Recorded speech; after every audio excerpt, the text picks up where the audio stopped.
One of the Newtonian laws of music is that for every amazing song, there is an equal and opposite god-awful train wreck. Today, we're pulling up what has been deemed some of the worst music, and you know, it'd be pretty easy to just rip on this stuff, but I'm actually gonna see if we can find some redeeming qualities here. And as much as I don't wanna do it, at the end of this video, I'm gonna pull up my cringiest piece of music that I've ever recorded, which will not be fun for me to show you at all. To kick things off, we have Brendan Abernathy performing his tune, Married in a Year.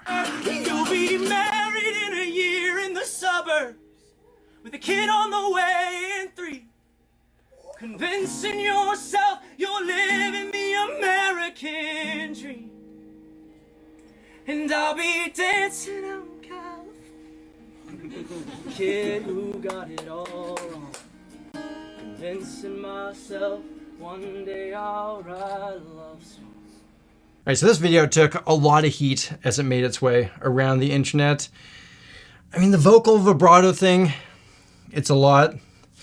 The Vietnam vet vibe here is a bit strange. The little dance he does when he sings about dancing in California it's something. And you pair that with the song that he's singing, and it all just kind of gives off like the bitter ex-boyfriend trying to overcompensate by pretending life is amazing over there in LA kind of vibes. But I actually went and listened to the studio recording this song, and you know what?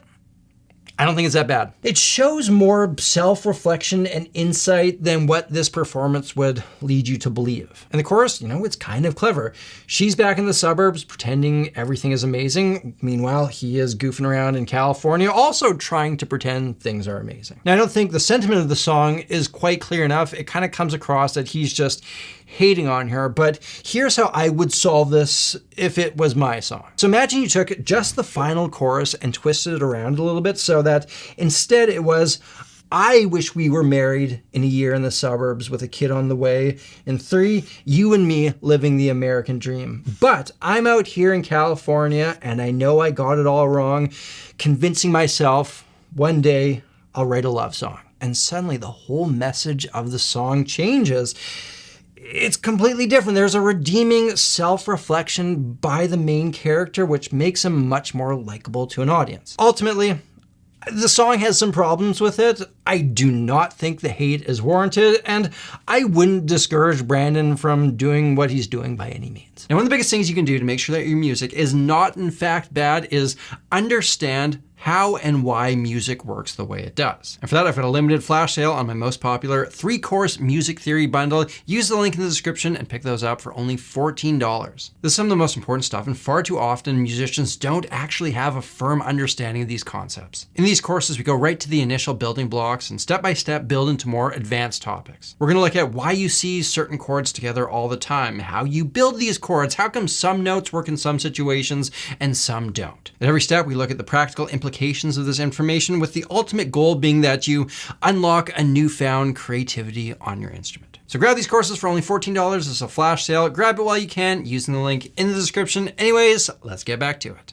Okay, so moving on, we have a live subway performance by an artist named Alexandra Starr. Hello everybody, I'm so sorry in advance. My name is Alexandra Starr. I just released a song. I'm trying to get more listens. I'm gonna sing it for you guys right here. I hope you enjoy. I don't want your money.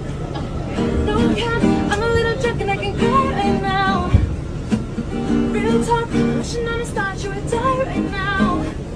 It's both at a party. Okay, that's pretty rough. So one of my core tenets in life is that you should never impose your annoyingness on other people, especially if it's in an essential situation that they can't escape from. So like a busker, I'm okay with that. If you don't like it, you can just walk away. But a busy subway kind of sucks.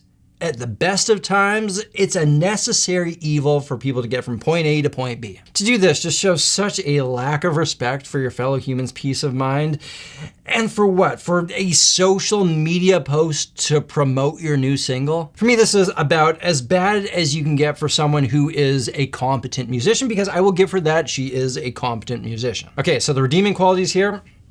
She's got guts. I think being afraid to put yourself out there at the fear of being labeled cringy actually holds a lot of people back and is a net negative. I mean, in this case, might have been beneficial, but most of us would do better if we worried less about what other people thought and just put our true, weird, real, potentially cringy selves out there. Now, don't do that if it's at the expense of being a complete pain in the ass to people in an enclosed space, but there's a level of respect I'll have for unabashedly throwing yourself out there. And hey, I'll quickly let you know, I've got a free reference guide ebook that goes over a bunch of the things that I feel every guitarist really should know.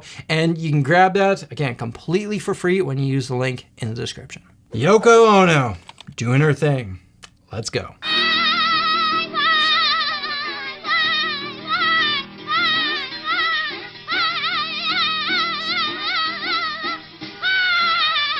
So Yoko Ono has always fascinated me. She was the muse and wife to one of the greatest pop writers in the history of all of music. John Lennon's ability to write ear candy is matched by few, and he chose Yoko, who screamed at songs. I've never in my life heard anything performed by Yoko and thought to myself, oh, that's nice, that's pleasant, but I certainly feel something when I hear her unbridled squawks.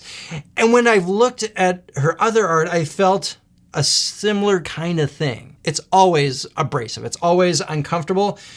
And I think that's kind of the point here. Like, I think the purpose of art within humanity is to take these feelings that we have inside of us and express them in an abstract way out in the world. And a lot of the times we try to make that thing beautiful, but other times it's purposefully harsh, and I think there's a validity in doing that. When I listen to Yoko stuff, I have a somewhat similar experience as when I listen to like the heavy metal pig squealing stuff.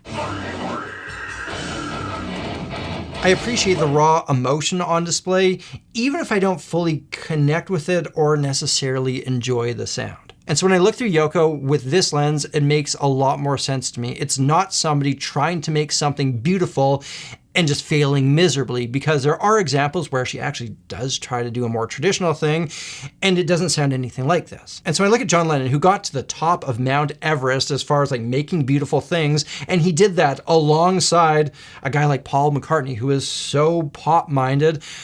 I can imagine how someone like Yoko, who was the polar opposite of this, was appealing or at least like engaging and interesting. And so while I personally still don't like or enjoy Yoko Ono's art, when I view it through the lens of being purposefully uncomfortable noise art more so than songs, I can see how somebody would find something of value within it. All right, moving on, we're gonna do some of Will Smith's freestyle. Let's take a listen. I know that I be on some other shit. I know that I'm different. I be on some y'all don't understand it. I don't mention it. Made it to the top of Hollywood without a membership. Killed them in July, then I switched to my December shit.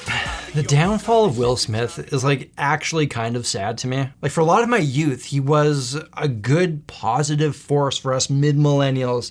Like, Fresh Prince was wholesome, it was funny, it was quality stuff. Like, his Big Willie style album was one of the first albums that I ever owned, and I feel like that was a good thing to have as a 13-year-old who also had some darker themed things like Eminem and Dr. Dre in regular rotation.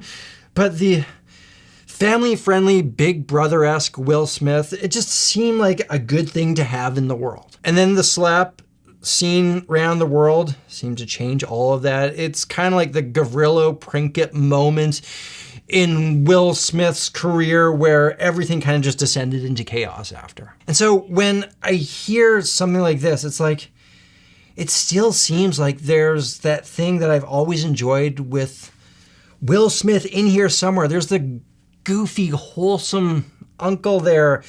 But it's not fun because he's also trying to be bad and embrace the heel. But being the heel only works in professional wrestling because we know that it's not real. And the Will Smith that I thought I grew up with, the Fresh Prince, would have been able to use his art to find redemption instead of whatever this is. H. Jon Benjamin's debut jazz album has been heralded as the worst jazz album ever made. Let's take a listen.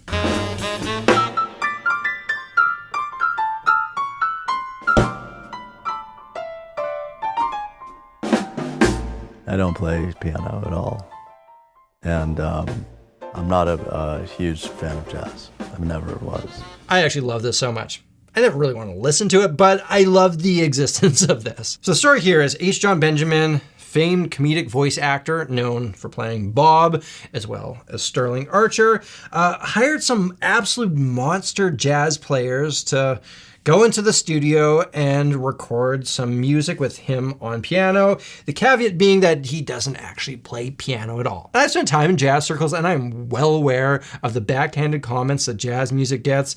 You hear a cacophony of wrong notes and someone goes, "Oh, I'm just playing jazz," that kind of thing. And to me, this album is taking that joke that we've all heard. It's not really that funny, but it turns that into a reality. It's like if you took a normal person and got them to do Olympic events alongside Olympians. The Deadpan documentary that I put on YouTube is also amazing. And I'm not gonna lie, it actually is kind of musically interesting because it's clear Jon is trying, he just has no ability whatsoever. And to hear what a raw, completely unrefined musical expression sounds like alongside of world-class musicians actually has me more interested than I thought it would. Like, you hear him trying to interact with the other musicians, following some of the rhythms, trying to do some melodic patterns and stuff like that. He just happens to have no ability to do so whatsoever. But you actually kind of realize like what musical things are more inherent in us than they are trained. And like, to me, that's kind of interesting. It sounds horrific, but it's hilarious. And there's a sense of intrigue that I can find in this whole debacle here. All right. And finally, I really don't want to do this, but if I'm putting everyone else on blast, like, I gotta be willing to take the heat here too. So here's the worst thing that I've ever recorded. All the dust that has settled on the rust. There's a town where all the ragged people go. There's a place where all they could find home.